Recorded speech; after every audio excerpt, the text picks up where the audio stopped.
Fat liver അറിഞ്ഞും അറിയാതെയും ഒരുപാട് ആളുകൾ അതിന് ട്രീറ്റ്മെൻറ്റ് എടുക്കുകയും എടുക്കാതിരിക്കുകയും ചെയ്യുന്നുണ്ട്. രക്തം പോലെയുള്ള അൺപ്രൊട്ടക്റ്റഡ് സെക്സിലൂടെ വേണമെങ്കിലും പകരാവുന്ന ഹെപ്പറ്റൈറ്റിസ് ആണ് ബിയും സിയും ഒക്കെ. അപ്പോൾ അതിൻ്റെ ആൻറ്റിജൻ ടെസ്റ്റും കൂടി നമ്മൾ ഇതിൻ്റെ കൂടൊപ്പം ചെയ്യുന്നത് നന്നായിരിക്കും. അതുപോലെ ഷുഗർ കുറയാനായിട്ട് ഇരുമ്പൻ പുളി കഴിക്കുക, അതുപോലെ പല സസ്യങ്ങളും നമ്മൾ കുഴപ്പമില്ല എന്ന് വിചാരിച്ച് കഴിക്കുന്ന പല സാധനങ്ങളും ചിലപ്പോൾ നമുക്ക് അപകടങ്ങൾ ഉണ്ടായേക്കാം. നമുക്ക് രാത്രിയിലത്തെ അത്താഴം മാറ്റിയിട്ട് ABC ജ്യൂസ് മാത്രമായിട്ട് 1-2 ഗ്ലാസ് കുടിക്കാവുന്നതാണ്. അങ്ങനെ ഒരാഴ്ച കുടിച്ചിട്ട് നമ്മൾ BP നോക്കിയാൽ തന്നെ BP അത്രയും കുറഞ്ഞിരിക്കുന്നത് കാണാം.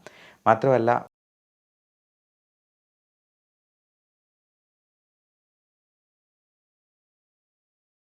കരൾ രോഗം ഒരു നിശബ്ദ കൊലയാളിയാണ്.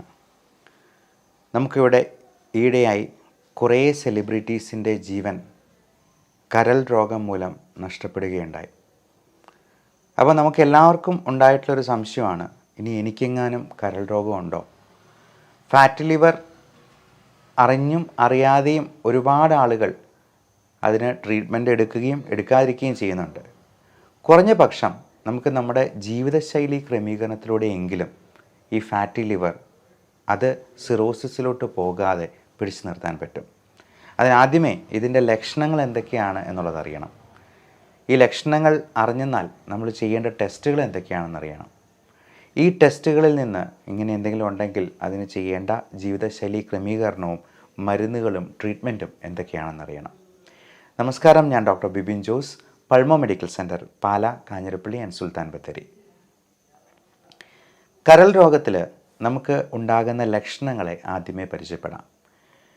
ഏറ്റവും കോമൺ ആയിട്ട് കാണുന്നത് സെൻട്രൽ ഒബീസിറ്റി എന്ന് പറയുന്ന വയറിൻ്റെ ഭാഗത്ത് കൊഴുപ്പ് കൂടുതൽ അടങ്ങിയിട്ടുള്ളൊരു സംഗതിയാണ്. അതോടൊപ്പം തന്നെ കൈകാലുകൾ ശോഷിച്ചു പോവുക, മസിൽ വേസ്റ്റേജ് ഉണ്ടാകുക. ഈ വേസ്റ്റേജ് എന്ന് പറഞ്ഞാൽ നമുക്ക് ശോഷിച്ച് നിൽക്കുന്ന കൈകാലുകൾ, നല്ല വീർത്തുള്ള വയറ്, ചില പുരുഷന്മാർക്കൊക്കെ ആണെങ്കിൽ സ്തനങ്ങൾ ഉണ്ടാകുന്നത് പോലെ, അല്ലെങ്കിൽ മെയിൽ ബ്രസ്റ്റ് എന്ന് പറയുന്ന സംഗതി കുറച്ച് കൂടുതലായിട്ടുണ്ടാവുക. അതേപോലെ കഴുത്തിന് ചുറ്റും ചെറിയ കരിവാളിപ്പ് നിറം ഉണ്ടാവുക. അത് കൊച്ചു കുട്ടികൾക്ക് പോലും ഫാറ്റി ലിവർ ഉണ്ടെന്നുള്ളതാണ് നമ്മളെ ഞെട്ടിപ്പിക്കുന്ന ഒരു വസ്തുത. 4 വയസ്സുള്ള ഒരു കുട്ടിക്ക് ഗ്രേഡ് 3 ഫാറ്റി ലിവർ നമ്മൾ അൾട്രാസൗണ്ട് ചെയ്തപ്പോൾ ഞാൻ കണ്ടിട്ടുണ്ട്. അപ്പോൾ വണ്ണം വെച്ച് വരുന്ന പ്രവണത അത് ഈ ഫാസ്റ്റ് ഫുഡ് സംസ്കാരം കൊണ്ടും നമ്മൾ ഒത്തിരി മധുരം, കാർബോഹൈഡ്രേറ്റൊക്കെ കഴിക്കുന്നത് കൊണ്ടും ചെറിയ രീതിയിലാണെങ്കിൽ പോലും മദ്യം കഴിക്കുന്നതും ഒക്കെ വളരെയധികം നമ്മുടെ കരളിനെ ദോഷം ചെയ്യുന്നുണ്ട്. നമ്മൾ വിചാരിക്കും നമുക്ക് വലിയ വണ്ണമൊന്നുമില്ല, നമ്മൾ വലുതായിട്ടൊന്നും മദ്യം കഴിക്കുന്നില്ല എന്ന്. പക്ഷേ മദ്യം ഈ ഫാറ്റി ലിവർ ഉള്ളവർ ഒരല്പം കഴിച്ചെന്നാൽ പോലും നമ്മൾ 4-5 പാരസ്റ്റമോൾ ഗുളിക എടുത്ത് വിഴുങ്ങുന്നത് പോലെ വേണം അതിനെ കണക്കാക്കാൻ എന്നുള്ളതാണ് സത്യം. അതുകൊണ്ട് മദ്യം അത് റമ്മായാലും ബിയർ ആണെങ്കിലും വോഡ്ക ആണെങ്കിലും ഒക്കെ പാവം ലിവറിന് അറിയില്ല മദ്യം ഏത് ബ്രാൻഡാണെന്നുള്ളത്. എത്ര അളവിൽ ആൽക്കഹോൾ ഉള്ളിൽ ചെല്ലുന്നു എന്നുള്ളതനുസരിച്ച് അതിൻ്റെ ദോഷവശങ്ങൾ അല്പസ്വല്പമൊക്കെ മാറിയിരിക്കുമെങ്കിലും നമ്മുടെ കിക്ക് കിട്ടാൻ വേണ്ടി കഴിക്കുന്നതായതുകൊണ്ട് ഇതിൽ ഉള്ളിൽ ചെല്ലുന്ന ആൽക്കഹോളിൻ്റെ അളവ് ഏകദേശമൊക്കെ തുല്യമായിരിക്കും എന്നുള്ളതാണ്. അതുപോലെ ബിഞ്ച് ഡ്രിങ്കിങ്, നിൽപ്പനടി എന്ന് പറയുന്ന ഒരു സംഗതിയുണ്ട്. ഒറ്റ നിപ്പി തന്നെ ചിലപ്പോൾ 2-3 ലാർജ് വിഴുങ്ങിയിട്ട് പോകുന്നവരുണ്ട്. അപ്പോൾ അങ്ങനെയുള്ളവർക്ക് ലിവറിനെ ഭയങ്കരമായിട്ട് അത് ബാധിക്കും എന്നുള്ളത് പ്രത്യേകം ഓർക്കുക. മദ്യം തൊടാതിരിക്കുകയാണ് ഏറ്റവും നല്ലത്. അതേപോലെ തന്നെ ഒത്തിരി മധുരം അടങ്ങിയിട്ടുള്ള പഴങ്ങളും ഈ പറഞ്ഞ പോലെ പ്രശ്നം ഉണ്ടാക്കാം. നമ്മൾ വിചാരിക്കും പഴങ്ങളെല്ലാം നല്ലതാണല്ലോ, ഒത്തിരി നല്ലതാണ് എന്ന് പറഞ്ഞ് ഒരുപാട് കഴിക്കാനായിട്ടുള്ള സാധ്യതയുണ്ട്. എന്നാൽ ഒരുപാട് മധുരം അടങ്ങിയിട്ടുള്ള, പ്രത്യേകിച്ചും മാങ്ങാപ്പഴം പോലുള്ള, ചിക്കു പോലെയുള്ള നല്ല ഫ്രക്ടോസ് കണ്ടൻ്റുള്ള പഴങ്ങൾ ഒഴിവാക്കുകയാണ് നല്ലത്. എന്നാൽ അത്ര മധുരമില്ലാത്ത ഏറ്റവും നല്ലത് പേരയ്ക്ക പോലുള്ള ഫ്രൂട്ട്സാണ്. പേരയ്ക്കയിൽ നല്ല വൈറ്റമിൻ സി കണ്ടൻ്റ് ഉണ്ട് എന്നുള്ളത് കൊണ്ട് അത് നല്ലതാണ്. ഇനി ലക്ഷണങ്ങളിലേക്ക് നമുക്ക് ബാക്കി ലക്ഷണങ്ങളും കൂടി ഒന്ന് അവലോകനം ചെയ്യാം. അടുത്തത് വരുന്നത് ഈ കരിവാളിപ്പ് നിറം നമ്മുടെ കാലുകളിൽ ഉണ്ടാകാം, അതുപോലെ മുഖത്തുണ്ടാകാം, നമ്മുടെ ദേഹത്ത് വയറുകളിൽ സ്പൈഡർ നേവി എന്ന് പറഞ്ഞ്, അതായത് ഞരമ്പുകളൊക്കെ തടിച്ച് നിൽക്കുന്നതായിട്ട് കാണാം. ഇനി വയറ്റിൽ നിന്ന് പോകുമ്പോൾ ചിലപ്പോൾ കോൺസ്റ്റിപ്പേഷനും ഗ്യാസ്ട്രൈറ്റിസും പ്രശ്നങ്ങളുമൊക്കെ ഈ കൂട്ടർക്ക് ഉണ്ടാകാൻ സാധ്യത കൂടുതലാണ്. ഫാറ്റി ലിവറിൻ്റെ ഭാഗമായിട്ട് ഈ എപ്പോഴും ഓക്കാനം വരിക, ഛർദ്ദിക്കാൻ തോന്നുക, ഛർദി ഉണ്ടാവുക, പിന്നെ വിളർച്ച ഉണ്ടാവുക, അമിതമായ ക്ഷീണമുണ്ടാവുക, ഒരുപാട് ദാഹം ഉണ്ടാകും, പക്ഷേ വെള്ളം കുടിച്ചെന്നാൽ പോലും ഛർദ്ദിക്കുന്ന ഒരവസ്ഥ ഉണ്ടാവുക. അപ്പോൾ ഇതൊക്കെ ബിലിറൂബിൻ കണ്ടൻറ്റ് കൂടുതലാവുമ്പോഴത്തേക്കും കാണുന്ന ലക്ഷണങ്ങളാണ്. അപ്പോൾ ഇങ്ങനെയുള്ള എന്തെങ്കിലും ലക്ഷണങ്ങളുണ്ടെങ്കിൽ നമ്മളൊരു ബ്ലഡ് ടെസ്റ്റ് ചെയ്യുക, ലിവർ ഫങ്ഷൻ ടെസ്റ്റ് ചെയ്യുക. അതിൽ തന്നെ ലിവർ എൻസൈംസ് ആയിട്ടുള്ള SGOT, SGPT. ഇപ്പോൾ ഫാറ്റി ലിവറിലൊക്കെ SGPT മാത്രമായിട്ട് 3 ടൈംസ് എലവേറ്റഡ് ആയിട്ട് കാണാറുണ്ട്. അതായത് ഒരു 100-ന് മുകളിലൊക്കെ SGPT കൂടുതലുണ്ടെങ്കിൽ ഫാറ്റി ലിവർ നമ്മൾ ന്യായമായും സംശയിക്കണം. അതോടൊപ്പം വൈറൽ ഹെപ്പറ്റൈറ്റിസ് എന്ന് പറയുന്നത് വളരെ കോമൺ ആയിട്ട് നമ്മുടെ നാട്ടിൽ കാണുന്നുണ്ട്. പ്രത്യേകിച്ചും ജലത്തിലൂടെ പകരുന്ന ഹെപ്പറ്റൈറ്റിസ് A. അതേസമയം ഹെപ്പറ്റൈറ്റിസ് ബിയും സിയും ഒക്കെ ബോഡി സെക്രീഷൻസിലൂടെ പകരുന്നതാണ്. അതായത് ബ്ലഡ്, രക്തം പോലെയുള്ള അൺപ്രൊട്ടക്റ്റഡ് സെക്സിലൂടെ വേണമെങ്കിലും പകരാവുന്ന ഹെപ്പറ്റൈറ്റിസ് ആണ് ബിയും സിയും ഒക്കെ. അപ്പോൾ അതിൻ്റെ ആൻറ്റിജൻ ടെസ്റ്റും കൂടി നമ്മൾ ഇതിൻ്റെ കൂടൊപ്പം ചെയ്യുന്നത് നന്നായിരിക്കും. അതോടൊപ്പം അത്യാവശ്യമായിട്ട് ചെയ്യേണ്ട ഒന്നാണ് അൾട്രാസൗണ്ട് അബ്ഡമൻ.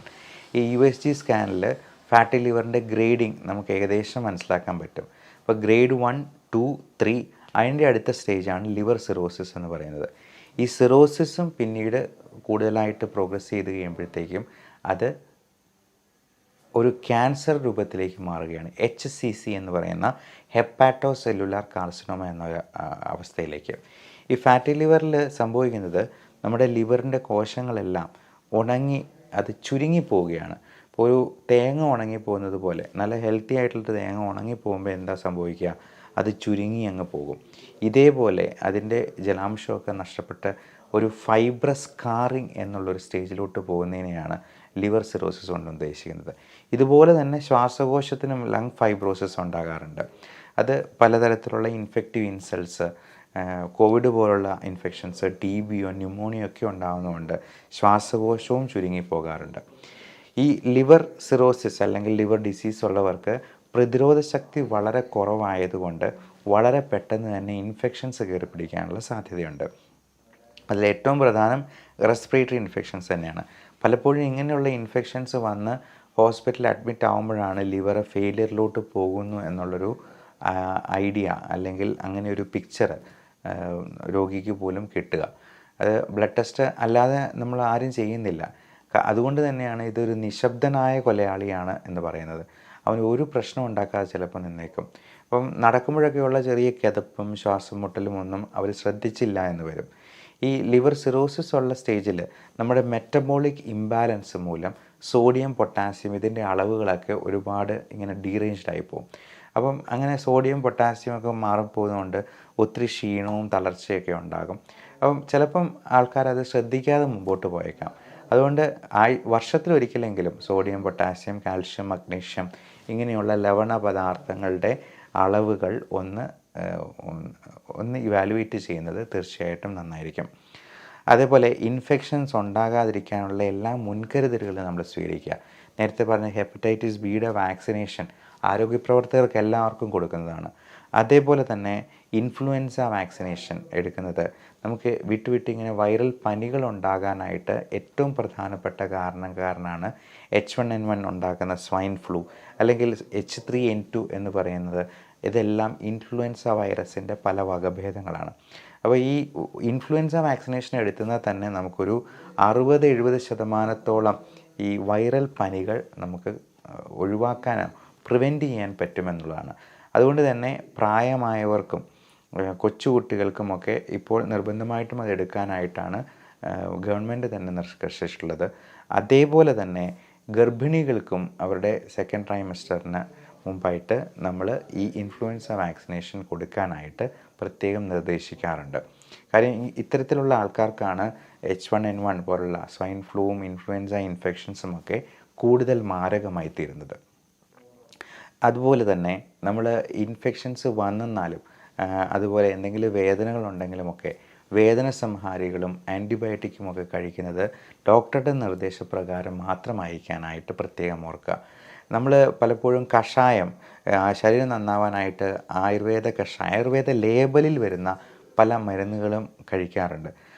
ഒരു ഡോക്ടറുടെ നിർദ്ദേശപ്രകാരമല്ലാതെ കഴിവതും മരുന്നുകൾ ഉപയോഗിക്കാതിരിക്കുക. അതുപോലെ ഷുഗർ കുറയാനായിട്ട് ഇരുമ്പൻ പുളി കഴിക്കുക. അതുപോലെ പല സസ്യങ്ങളും നമ്മൾ കുഴപ്പമില്ല എന്ന് വിചാരിച്ച് കഴിക്കുന്ന പല സാധനങ്ങളും ചിലപ്പോൾ നമുക്ക് അപകടങ്ങൾ ഉണ്ടായേക്കാം. എന്ത് സംഭവമാണെങ്കിലും എഫക്റ്റുള്ള എന്തിനും സൈഡ് എഫക്റ്റും ഉണ്ട് എന്നുള്ള പരമാർത്ഥം നമ്മൾ മനസ്സിലാക്കിയിരിക്കണം. പച്ചവെള്ളമാണെങ്കിലും അതിനൊരു ഡോസേജ് ഉണ്ട്. ഇപ്പോൾ ലിവറിന് പ്രശ്നമുള്ള ആൾക്കാർ ഒരു 3-4 ലിറ്ററോ ഒരു വാശിക്ക് ഒരുമിച്ച് അങ്ങ് കുടിച്ചെന്നാൽ അത് അവരുടെ ശ്വാസകോശത്തിൽ വെള്ളം കെട്ടി നിൽക്കാനും അത് പെട്ടെന്നൊരു പൾമണറി അറസ്റ്റിലോട്ട് പോകാനും പോലും സാധ്യതയുണ്ടെന്നുള്ളതാണ്. അതുകൊണ്ട് പച്ചവെള്ളമാണെങ്കിലും അതിനൊരു ഡോസേജ് ഉണ്ട്, അതിനൊരു കണക്കുണ്ട്. അതിൽ കൂടുതലായെന്നാൽ അതും ചിലപ്പോൾ നമുക്ക് സൈഡ് എഫക്റ്റ് ഉണ്ടാക്കുമെന്നുള്ളതാണ്. അതേപോലെ പ്രകൃതിയിൽ നിന്ന് കിട്ടുന്നതിന് ഒന്നിനും സൈഡ് എഫക്റ്റ് ഇല്ല എന്നുള്ളതാണ് നമ്മുടെയൊക്കെ ഒരു തെറ്റിദ്ധാരണ. മദ്യവും പ്രകൃതിയിൽ നിന്നുള്ള പഴങ്ങളും ഒക്കെ വാറ്റിയെടുക്കുന്നതാണ് സ്കോച്ച് വിസ്കി എന്ന് പറയുന്ന സംഗതി. അതുപോലെ കഞ്ചാവ് പ്രകൃതിയിൽ നിന്ന് നേരിട്ട് കിട്ടുന്നതാണ്. അതേപോലെ പുകയില, ഒതളങ്ങ എന്ന് പറയുന്ന ഒരു വിഷക്കായുണ്ട്. അപ്പോൾ ഇതിനൊക്കെ സൈഡ് എഫക്റ്റ് ഉണ്ടെന്നുള്ളത് നമുക്ക് വ്യക്തമായിട്ട് അറിയാവുന്നതാണ്. എന്നാലും നമുക്ക് ആയുർവേദ ലേബലിൽ കിട്ടുന്നത് എന്തും വളരെ കുഴപ്പമില്ലാതെ ഉപയോഗിക്കാമെന്നൊരു തെറ്റിദ്ധാരണ നമുക്കുണ്ട്. ആയുർവേദം നല്ലതാണ്. നല്ല ജീവിതശൈലി പിന്തുടരാനായിട്ട് നമ്മുടെ പ്രകൃതി ജീവനവും ആയുർവേദവും ഒക്കെ അതിന് നമ്മുടെ യോഗിചര്യന്മാരുടെ അവരുടെ അറിവും കാര്യങ്ങളും ഒക്കെ ഇതിനകത്ത് അടങ്ങിയിട്ടുണ്ട്. പക്ഷേ ഒരസുഖമുണ്ടാകുമ്പോൾ ഡോക്ടറുടെ നിർദ്ദേശപ്രകാരം അല്ലാണ്ട് നമ്മൾ നാട്ടുവൈദ്യന് നമുക്ക് പരിചയമുള്ള ആരെങ്കിലും പറഞ്ഞു എന്ന് കരുതി ഷുഗറിന് ഉള്ള കഷായങ്ങളോ അല്ലെങ്കിൽ എന്തെങ്കിലും തിളപ്പിച്ച വെള്ളമോ ഒക്കെ കഴിക്കുന്നത് ചിലപ്പോൾ അപകടം ക്ഷണിച്ചു വരുത്തിയേക്കും എന്നുള്ള കാര്യം പ്രത്യേകം ഓർക്കുക.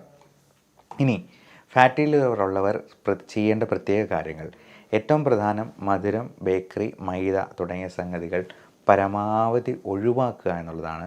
അരിയാഹാരങ്ങളും ഇപ്പോൾ കഴിക്കുന്നതിൻ്റെ പകുതിയെങ്കിലും ആക്കുക. നമ്മൾ പ്ലേറ്റ് മെത്തേഡ് എന്ന് പറയും. അത് ഒരു ചെറിയ പ്ലേറ്റ് എടുക്കുക. നമ്മൾ വലിയ പ്ലേറ്റ് എടുക്കുമ്പോൾ അതിനകത്ത് നിറച്ച് കൂന കൂട്ടി ചോറുണ്ണാൻ നമുക്കൊരു ടെൻഡൻസി കൂടും. ചെറിയ പ്ലേറ്റിൽ അതിൽ 1/4 കാർബോഹൈഡ്രേറ്റ് അരിയാഹാരങ്ങൾ, അത് നല്ല തവിടോടുകൂടിയുള്ള പാലക്കാടൻ മട്ട പോലുള്ള അരി ഉപയോഗിക്കുക. ഒരു 1/4 4/1 ഭാഗം നമ്മൾ പ്രോട്ടീന് വേണ്ടി ഉപയോഗിക്കുക. അത് എഗ് വൈറ്റ്, മുട്ടയുടെ വെള്ള നല്ല പ്രോട്ടീനാണ്. കാഷ്യൂനട്ട്, ബദാം, ചിയ സീഡ്സ്, ചണവിത്ത് തുടങ്ങിയ സംഗതികളൊക്കെ നല്ല പ്രോട്ടീൻ റിസോഴ്സാണ്. അതേപോലെ തന്നെ നമുക്ക് അത്യാവശ്യം വേണ്ട സംഗതികളാണ് ഇറച്ചി മീനുമൊക്കെ കറി വെച്ചതും നമുക്ക് ഉപയോഗിക്കാം. ചിക്കൻ കറി വെച്ചത് അല്ലെങ്കിൽ ചെറു മീനുകളായ അയല, മത്തി തുടങ്ങിയവ കറി വെച്ച് ഉപയോഗിക്കുന്നത് ഒമേഗ 3 കിട്ടാനായിട്ട് നമുക്ക് സഹായിക്കും. EPA, DHA എന്ന 2 തരത്തിലുള്ള ഒമേഗ 3 ഫാറ്റി ആസിഡ്സ് ഉണ്ട്.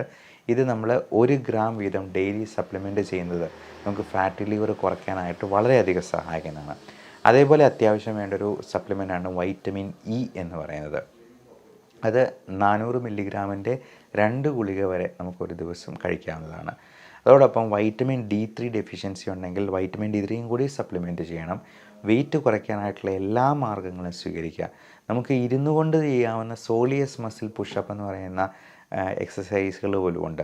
നമ്മുടെ കാൽപാദങ്ങളിലൂന്നി നമ്മുടെ വിരലുകളിലൂന്നി പതുക്കെ കാല് പൊക്കുകയും താഴ്ത്തുകയും ചെയ്യുന്നതാണ്. നമ്മൾ നിന്നുകൊണ്ട് തന്നെ ഒരു 50 പ്രാവശ്യം അത് ചെയ്ത് നോക്കിയേ, ഒരു 30 കഴിയുമ്പോഴത്തേക്കും തന്നെ നമ്മുടെ കാല് നല്ല ടൈറ്റാകുമെന്ന് നമുക്കറിയാം. അതുവഴി തന്നെ 50 mg/dL ബ്ലഡ് ഗ്ലൂക്കോസ് നമുക്ക് കുറയ്ക്കാമെന്നുള്ളതാണ് പഠനങ്ങൾ കാണിക്കുന്നത്. അപ്പോൾ മനസ്സ് വെച്ചെന്നാൽ നമുക്ക് ഏത് രീതിയിൽ വേണമെങ്കിലും എക്സസൈസ് ചെയ്യാം. അങ്ങനെ നമ്മുടെ ഊർജ്ജം പരമാവധി ഇരിച്ചു കളയുക. നല്ല രീതിയിൽ ബോഡി മാസ് ഇൻഡെക്സ് നമ്മൾ നോർമലായിട്ട് കീപ്പ് ചെയ്യാനായിട്ട് ശ്രദ്ധിക്കുക.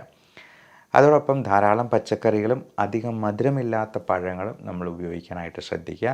മധുരമില്ലാത്തതെന്ന് പ്രത്യേകം എടുത്ത് പറയുന്നത് ഫ്രക്ടോസ് കൂടുതലുണ്ടെന്നുണ്ടെങ്കിൽ അത് ഒരുപാട് കഴിക്കുന്നു. പ്രത്യേകിച്ചും നമ്മൾ ജ്യൂസ് അടിച്ചൊക്കെ കുടിക്കുമ്പോൾ അതിൻ്റെ ഫൈബർ കണ്ടൻറ്റ് അരഞ്ഞു പോകുന്നതുകൊണ്ട് നമുക്ക് അതിൽ നിന്നുള്ള നല്ല ഗുണങ്ങൾ കിട്ടാതെ പോകുമെന്നുള്ളത് ഓർക്കുക. പഞ്ചസാര ഇട്ടുള്ള ജ്യൂസ് കുടി എന്ന് പറയുന്നത് ഗുണത്തെക്കാളേറെ ദോഷം ക്ഷണിച്ചു വരുത്തുന്ന ഒന്നാണ് എന്നുള്ളതും പ്രത്യേകം ഓർക്കുക. ഡയബറ്റീസ്, ഹൈപ്പർ ടെൻഷൻ, കൊളസ്ട്രോൾ പോലുള്ള മെറ്റബോളിക് അസുഖങ്ങൾ ഇതിൻ്റെ കൂടെ ഉള്ളവർ അത് കൃത്യമായിട്ട് കൺട്രോളിലാണ് എന്ന് ഉറപ്പ് വരുത്തുക. ഇപ്പോൾ ലിവറിന് ഒരു പ്രശ്നവും ഉണ്ടാക്കാത്ത രീതിയിലുള്ള ഡയബറ്റീസ് മെഡിക്കേഷൻസ് ഉണ്ട്. മെറ്റ്ഫോമിൻ നമുക്ക് വെയിറ്റ് കുറയാനും കൂടി സഹായിക്കുന്നതാണ്. ഫാറ്റി ലിവറും കുറയ്ക്കും. പയോഗ്ലിറ്റസോൺ പോലുള്ള മരുന്നുകളും ഫാറ്റി ലിവർ കുറയ്ക്കാൻ നല്ലതാണ്. സെറോഗ്ലിറ്റസോർ പോലുള്ള മരുന്നുകൾ ഡയബറ്റീസിന് കൊടുക്കുന്നതാണെങ്കിലും പലപ്പോഴും ലിവറിന് വേണ്ടിയും ഇത് കൊടുക്കാറുണ്ട്. അതുപോലെ ഗ്ലൂട്ടാത്തയോൺ എന്ന് പറയുന്നത് നമുക്ക് മുഖം വെളുക്കാനും കൂടി സഹായിക്കുന്ന ഒന്നാണ്. ഗ്ലൂട്ടാത്തയോണിൻ്റെയൊക്കെ പൗഡറായിട്ട് സാഷേ ഫോമിൽ നമുക്കത് കിട്ടും. ഈ സാഷേ നമുക്ക് വെള്ളത്തിൽ അരിയിച്ച്, അത് പല ഫ്ലേവറുകളുണ്ട്, സ്ട്രോബെറി ഫ്ലേവറിലൊക്കെ ഉള്ള.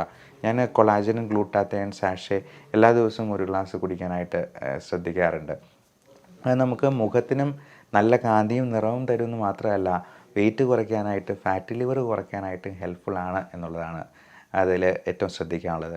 അതുപോലെ vitamin C, B complex, zinc, copper, magnesium, selenium തുടങ്ങിയ മിനറൽസും നമ്മൾ ഇതിനോടൊപ്പം തന്നെ സപ്ലിമെൻറ്റ് ചെയ്യണം. ലൈക്കോപ്പീൻ അടങ്ങിയിട്ടുള്ള ബ്രൈറ്റ് റെഡ് കളേർഡ് ഫ്രൂട്ട്സ്, അത് ടൊമാറ്റോ, ആപ്പിൾ, പോംഗ്രനേറ്റ് തുടങ്ങിയ നല്ല കളറുള്ള ക്യാരറ്റ്, ഇതും ABC ജ്യൂസ് എന്ന് പറയുന്നതുണ്ട്. ആപ്പിൾ, ബീട്രൂട്ട്, ക്യാരറ്റ് നമുക്ക് രാത്രിയിലത്തെ അത്താഴം മാറ്റിയിട്ട് ABC ജ്യൂസ് മാത്രമായിട്ട് 1-2 ഗ്ലാസ് കുടിക്കാവുന്നതാണ്. അങ്ങനെ ഒരാഴ്ച കുടിച്ചിട്ട് നമ്മൾ BP നോക്കിയാൽ തന്നെ BP അത്രയും കുറഞ്ഞിരിക്കുന്നത് കാണാം. മാത്രമല്ല ഫാറ്റി ലിവറൊക്കെ കുറയ്ക്കാൻ ഏറ്റവും അത്യുത്തമമായിട്ടുള്ള ഒന്നാണ് ABC ജ്യൂസ്.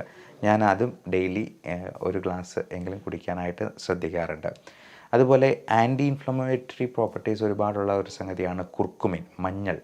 അത് കുർക്കുമിൻ കോഫി ആയിട്ട് ഇപ്പോൾ കിട്ടും, കുർഫി എന്ന ചുരുക്കപ്പേരിൽ. അതും ഡെയിലി 2 കപ്പ്. നമ്മൾ സാധാരണ കാപ്പി കുടിക്കുന്നതിനേക്കാൾ നല്ലതാണ് കുർഫി ആയിട്ട് കുടിക്കുന്നത്. അത് തേങ്ങാപ്പാലിൻ്റെ എസൻസോട് കൂടിയാണ്. നമ്മൾ പാല് ഒരു നല്ല ആഹാരമല്ല, പക്ഷേ പകരം നമുക്ക് തേങ്ങാപ്പാൽ കറികളിലാണെങ്കിലും കാപ്പിയിലാണെങ്കിലും വേണമെങ്കിൽ നമുക്ക് ഉപയോഗിക്കാവുന്നതാണ്. ഈ കോക്കനട്ട് എന്ന് പറയുന്നത് നമുക്ക് അതിലധികം കാർബോഹൈഡ്രേറ്റ്സ് ഇല്ല. അതിൽ നിന്നുള്ള കാലറി എന്ന് പറയുന്നത് ഗ്ലൂക്കോസ് ആയിട്ട് ഡയറക്റ്റ് കയറില്ല എന്നുള്ളത് കൊണ്ട് കോക്കനട്ടും നല്ലൊരു സംഗതിയാണ്. ഇനി വെർജിൻ കോക്കനട്ട് ഓയിൽ നമുക്ക് നല്ല ആൻറ്റി ഓക്സിഡൻസ് തരുന്നൊരു സപ്ലിമെൻ്റാണ്. അതുപോലെ നമ്മുടെ മുൻപിൽ വെച്ച് തന്നെ ഉണ്ടാക്കുന്ന വെളിച്ചെണ്ണ ഉപയോഗിക്കുന്നതാണ് ഏറ്റവും നല്ലത്. നമ്മൾ വിപണിയിൽ നിന്ന് വാങ്ങുന്ന സൺഫ്ലവർ ഓയിലൊന്നും അതിനകത്ത് സൺഫ്ലവറുമായിട്ട് യാതൊരു പുലബന്ധം പോലും ഇല്ല എന്നുള്ളതായിരിക്കും ചിലപ്പോൾ സത്യം. അപ്പോൾ ഇതിൻ്റെ കാര്യങ്ങൾ, ഇത് ഉണ്ടാക്കുന്ന കാര്യങ്ങൾ കൂടി നമുക്ക് ശ്രദ്ധിക്കാൻ പറ്റിയെന്നാൽ ആ എണ്ണയാണ് നമുക്ക് ഏറ്റവും നല്ലത്. അതുപോലെ ഒലിവ് ഓയിലാണെങ്കിലും ഹെൽത്തി ആയിട്ടുള്ളൊരു ഓയിലാണ്. ഇതിൻ്റെയൊക്കെ പ്യൂരിറ്റി നമ്മൾ ഉറപ്പ് വരുത്തേണ്ടതുണ്ട്. അപ്പോൾ എല്ലാവരും അവരവരുടെ ലിവറിൻ്റെ ആരോഗ്യത്തെപ്പറ്റി കൂടി ബോധവാന്മാരാകുക. ഈ fatty liver, diabetes, hyper tension, cholesterol അതിൻ്റെ കൂടെ വരുന്ന ഒരു പാക്കേജ് പോലെയാണ് ഹാർട്ട് അറ്റാക്ക്, സ്ട്രോക്ക്, മറ്റ് കാർഡിയോ പൾമണറി അറസ്റ്റ് ഒക്കെ വരുന്നത്. അപ്പോൾ എന്തെങ്കിലും ഒരു ഇൻഫെക്ഷൻസ് വരുമ്പോൾ മാത്രമായിരിക്കും നമ്മൾ ഞെട്ടലോടെ തിരിച്ചറിയുക നമ്മുടെ ആന്തരിക അവയവങ്ങൾ പലതും വർക്കിംഗ് കണ്ടീഷനിലായിരുന്നില്ല എന്നുള്ളത്. അങ്ങനെ ഒരു സ്ഥിതി വരാതിരിക്കട്ടെ. എല്ലാവർക്കും നല്ല ആയുസ്സും ആരോഗ്യവും ഉണ്ടാകട്ടെ എന്ന് പ്രാർത്ഥിച്ചുകൊണ്ട് love and regards, doctor Bipin Jose, Pulmo medical centre, Pala, Kanjirappally and Sultan Bathery.